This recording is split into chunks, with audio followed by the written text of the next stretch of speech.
ಮರಿ ಆನೆಯೊಂದು ಜಾರಿ ರಸ್ತೆಯ ಪಕ್ಕದಲ್ಲಿರುವಂತಹ ಹಳ್ಳದಲ್ಲಿ ಸಿಲುಕೊಂಡಿತ್ತು. ಈ ವೇಳೆ ತಾಯಿ ಆನೆ ಹಳ್ಳದೊಳಗೆ ಇಳಿದು ಮರಿಯನ್ನ ಎತ್ತೋದಕ್ಕೆ ಪ್ರಯತ್ನಿಸ್ತಾ ಇದ್ದು, ಕೊನೆಗೂ ಆ ತಾಯಾನೆ ತನ್ನ ಮರಿಯನ್ನ ಮೇಲಕ್ಕೆ ಎತ್ತುತ್ತೆ. ನಂತರ ಆ ಎರಡೂ ಆನೆಗಳು ಇತರೆ ಆನೆಯೊಂದಿಗೆ ರಸ್ತೆ ದಾಟಿ ಕಾಡಿಗೆ ಹೋಗುತ್ತವೆ. ಈ ವಿಡಿಯೋ ಸದ್ಯಕ್ಕೆ ಸಾಮಾಜಿಕ ಜಾಲತಾಣದಲ್ಲಿ ವೈರಲ್ ಆಗಿದೆ. ಭಾರತದ ಪ್ರಧಾನಿ ಮೋದಿ ಅವರೊಂದಿಗೆ ಮಾತನಾಡಿದ್ದು, ಭಾರತವು ರಷ್ಯಾದಿಂದ ತೈಲ ಖರೀದಿಯನ್ನ ನಿಲ್ಲಿಸಲಿದೆ ಅಂತ ಸುಳ್ಳು ಹೇಳಿದ ಡೊನಾಲ್ಡ್ ಟ್ರಂಪ್ ಈಗ ಭಾರತದ ಸ್ವಾತಂತ್ರ್ಯ ವಿದೇಶಾಂಗ ನೀತಿಯಿಂದ ಮತ್ತೊಮ್ಮೆ ಕಿಡಿಕಾರಿದ್ದಾರೆ. ಭಾರತವನ್ನು ಗುರಿಯಾಗಿಸಿಕೊಂಡು ರಷ್ಯಾದಿಂದ ತೈಲ ಖರೀದಿಯ ಕುರಿತು ಎಚ್ಚರಿಕೆ ನೀಡಿರುವ ಟ್ರಂಪ್, ಪ್ರಧಾನಮಂತ್ರಿ ಮೋದಿ ಅವರು ರಷ್ಯಾದಿಂದ ತೈಲ ಖರೀದಿಯನ್ನು ನಿಲ್ಲಿಸುವ ಭರವಸೆ ನೀಡಿದ್ರು. ಆದರೆ ಅದು ನಡೆಯದೇ ಇದ್ದರೆ ಭಾರತವು ತೆರಿಗೆ ಪಾವತಿಸಬೇಕಾಗತ್ತೆ ಅಂತ ಖಡಕ್ ಎಚ್ಚರಿಕೆಯನ್ನು ಕೊಟ್ಟಿದ್ದಾರೆ. ಕೆನಡಾದಿಂದ ಬಲವಂತವಾಗಿ ಹೊರದಬ್ಬಲ್ಪಡ್ತಾ ಇರುವ ಭಾರತೀಯರ ಸಂಖ್ಯೆ ದಿನೇ ದಿನೇ ಹೆಚ್ಚಾಗ್ತಾ ಇದೆ. ಭಾರತದ ಹೈಕಮಿಷನರ್ ದಿನೇಶ್ ಕೆ ಪಟ್ನಾಯಕ್ ಅಲ್ಲಿನ ಭಾರತೀಯ ಪ್ರಜೆಗಳ ಸುರಕ್ಷತೆಯ ಬಗ್ಗೆ ಕಳವಳವನ್ನು ವ್ಯಕ್ತಪಡಿಸಿದ್ದಾರೆ. ಸಂದರ್ಶನವೊಂದರಲ್ಲಿ ಮಾತನಾಡಿದಂತಹ ಪಟ್ನಾಯಕ್ ಅವರು ಕೆನಡಾದಲ್ಲಿರುವ ಭಾರತೀಯ ಪ್ರಜೆಗಳು ಸುರಕ್ಷಿತವಾಗಿಲ್ಲ ಅಂತ ಹೇಳಿದ್ದಾರೆ. ಹಾಂಗ್ಕಾಂಗ್ನಲ್ಲಿ ವಿಮಾನ ಅಪಘಾತ ಸಂಭವಿಸಿದೆ. ಲ್ಯಾಂಡ್ ಆಗುವಾಗ ವಿಮಾನವೊಂದು ರನ್ವೇಯಿಂದ ಜಾರಿ ಸಮುದ್ರಕ್ಕೆ ಬಿದ್ದಿದೆ. ವಿಮಾನ ನಿಲ್ದಾಣದಲ್ಲಿ ಕಾರ್ನಲ್ಲಿದ್ದಂತಹ ಇಬ್ಬರು ಸಾವನ್ನಪ್ಪಿದ್ದು, ವಿಮಾನದಲ್ಲಿದ್ದಂತಹ 4 ಸಿಬ್ಬಂದಿಯನ್ನು ರಕ್ಷಿಸಲಾಗಿದೆ.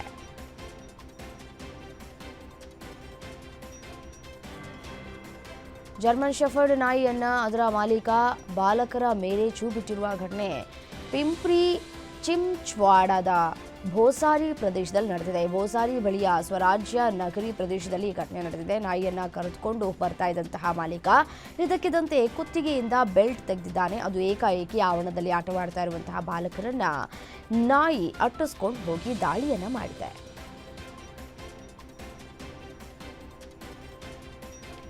ಭಾರತ ಶ್ರೀಲಂಕಾ ಜಂಟಿ ಆತಿಥ್ಯದಲ್ಲಿ ನಡೀತಾ ಇರುವ ಮಹಿಳಾ ವಿಶ್ವಕಪ್ ಕ್ರಿಕೆಟ್ ಟೂರ್ನಿ ಮಹತ್ವದ ಘಟ್ಟ ತಲುಪಿದೆ. ಹಾಲಿ ಚಾಂಪಿಯನ್ ಆಸ್ಟ್ರೇಲಿಯಾ, ಇಂಗ್ಲೆಂಡ್ ಮತ್ತು ದಕ್ಷಿಣ ಆಫ್ರಿಕಾ ಈಗಾಗಲೇ ಸೆಮಿಫೈನಲ್ ತಲುಪಿದೆ. ಉಳಿದ 1 ಸ್ಥಾನಕ್ಕಾಗಿ 5 ತಂಡಗಳ ಮಧ್ಯೆ ಹಲವು ಲೆಕ್ಕಾಚಾರದ ಪೈಪೋಟಿ ಏರ್ಪಟ್ಟಿದೆ.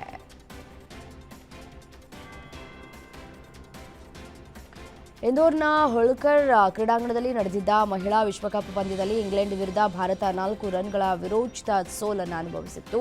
ಇದೀಗ ಸೋಲಿನ ಹೊಣೆಯನ್ನ ತಾವೇ ಹೊರುವುದಾಗಿ ಭಾರತ ತಂಡದ ಉಪನಾಯಕಿ ಸ್ಮೃತಿ ಮಂಧಾನ ಹೇಳಿದ್ದಾರೆ. ತಮ್ಮ ವಿಕೆಟ್ ಪತನವಾಗಿದ್ದು ಬ್ಯಾಟಿಂಗ್ ಕುಸಿತಕ್ಕೆ ಕಾರಣವಾಯಿತು ಅಂತ ಹೇಳಿದ್ದಾರೆ. ಚೆನ್ನೈ ಸೂಪರ್ ಕಿಂಗ್ಸ್ ತಂಡಕ್ಕೆ 5 ಪ್ರಶಸ್ತಿಗಳನ್ನು ಜಯಿಸಿಕೊಟ್ಟ MS ಧೋನಿಯನ್ನ IPL 2026ರ ಹರಾಜಿಗೆ ಮುಂಚಿತವಾಗಿ ಕೈಬಿಡುವುದಕ್ಕೆ ನಿರ್ಧರಿಸಿದೆ ಎಂಬ ಸ್ಫೋಟಕ ಸುದ್ದಿಯೊಂದು ಹೊರಬಿದ್ದಿದೆ. ಧೋನಿ ನಂತರದ ಯುಗದಲ್ಲಿ ಹಳದಿ ಸೈನ್ಯದ ಗೆಲುವಿನ ಸಂಸ್ಕೃತಿಯನ್ನ ಮುಂದುವರಿಸುವುದಕ್ಕೆ ನಾಯಕತ್ವವನ್ನು ತರುವ ಜಾಗೃತಿಯನ್ನ ಹೊಂದಿಸುವ ಹೊಸ ಮುಖಗಳನ್ನು ಹುಡುಕಬೇಕಾಗುತ್ತದೆ ಅಂತ ತಿಳಿದು ಬಂದಿದೆ.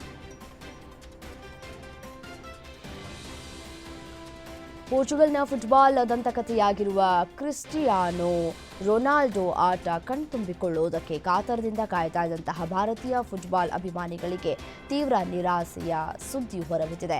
ಭಾರತೀಯ ಕ್ಲಬ್ನ ಹಲವಾರು ವಿನಂತಿಗಳ ಹೊರತಾಗಿಯೂ ಕ್ರಿಸ್ಟಿಯಾನೋ ರೊನಾಲ್ಡೋ FC ಗೋವಾ ವಿರುದ್ಧದ ಅಲ್ ನಾಸರ್ನ AFC ಚಾಂಪಿಯನ್ಸ್ ಲೀಗ್ 2 ಪಂದ್ಯಕ್ಕಾಗಿ ಭಾರತಕ್ಕೆ ಪ್ರಯಾಣಿಸುವುದಿಲ್ಲ ಅಂತ ಹೇಳಿದ್ದಾಗಿ ವರದಿಯಾಗಿದೆ.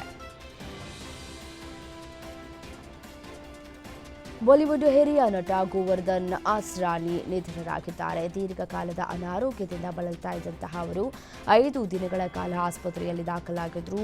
ಆಸ್ರಾನಿ ಜನವರಿ 1, 1940ರಂದು ಜೈಪುರದಲ್ಲಿ ಮಧ್ಯಮ ವರ್ಗದ ಸಿಂಧಿ ಕುಟುಂಬದಲ್ಲಿ ಜನಿಸಿದ್ರು. ಅವರ ತಂದೆ ಕಾರ್ಪೆಟ್ ಅಂಗಡಿಯನ್ನು ನಡೆಸ್ತಾ ಇದ್ರು. ಆದರೆ ಆಸ್ರಾನಿ ಕುಟುಂಬ ವ್ಯವಹಾರದಲ್ಲಿ ಆಸಕ್ತಿ ತೋರಿಸಲಿಲ್ಲ. ಅವರು ತಮ್ಮ ಆರಂಭಿಕ ಶಿಕ್ಷಣವನ್ನು ಸೇಂಟ್ ಕ್ಸೇವಿಯರ್ ಶಾಲೆಯಲ್ಲಿ ಪೂರ್ಣಗೊಳಿಸಿದ್ರು ಮತ್ತು ನಂತರ ಜೈಪುರದ ರಾಜಸ್ಥಾನ ಕಾಲೇಜಿನಿಂದ ಪದವಿಯನ್ನು ಪಡೆದುಕೊಂಡರು.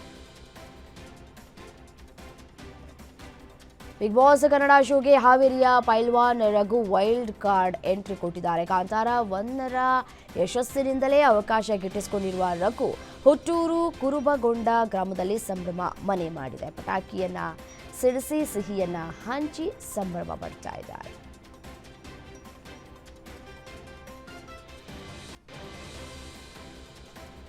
ಕಳೆದ 3 ದಿನಗಳಿಂದ ತುಂಬಾ ಭಾರ ಅಂತ ಆಗಿದೆ ಅಂತ ಹೇಳಿ ನಟ ಕಿಚ್ಚ ಸುದೀಪ್ ಭಾವುಕ ಪೋಸ್ಟ್ ಮಾಡಿದ್ದಾರೆ ಸೋಷಿಯಲ್ ಮೀಡಿಯಾದಲ್ಲಿ.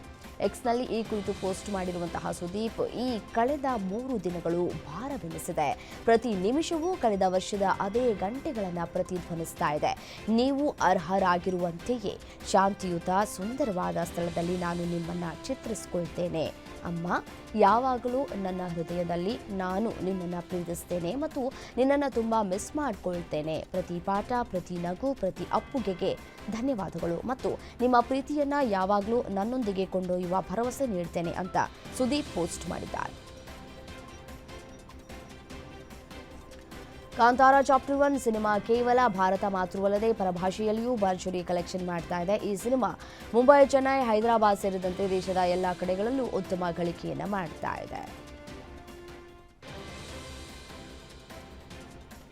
ಅಮಿತಾಬ್ ಬಚ್ಚನ್ ಅವರ ಕೌನ್ ಬನೇಗಾ ಕರೋಡ್ಪತಿ ಶೋಗೆ ರಿಷಬ್ ಶೆಟ್ಟಿ ಅವರು ವಿಶೇಷ ಅತಿಥಿಯಾಗಿ ತೆರಳಿದ್ರು. ಈ ಶೋನಲ್ಲಿ ಅವರು ತಾವು ಚಿತ್ರರಂಗಕ್ಕೆ ಬಂದಿದ್ದು ಮತ್ತು ಚಿತ್ರರಂಗದಲ್ಲಿ ಬೆಳೆದು ಬಂದ ಹಾದಿಯನ್ನು ನೆನಪಿಸಿಕೊಂಡಿದ್ದಾರೆ.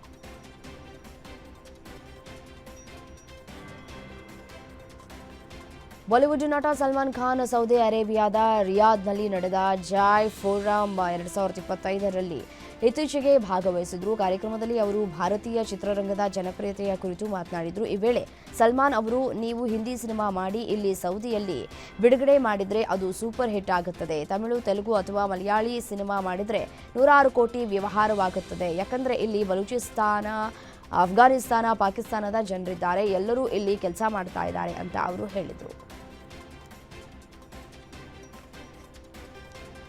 ನಾಡಿನಾದ್ಯಂತ ದೀಪಾವಳಿ ಸಂಭ್ರಮ ಮನೆ ಮಾಡಿದ್ದು, ಇತ್ತ ರಾಕಿಂಗ್ ಸ್ಟಾರ್ ಯಶ್ ಮನೆಯಲ್ಲಿ ದೀಪಾವಳಿ ಸಂಭ್ರಮ ಮನೆ ಮಾಡಿದೆ.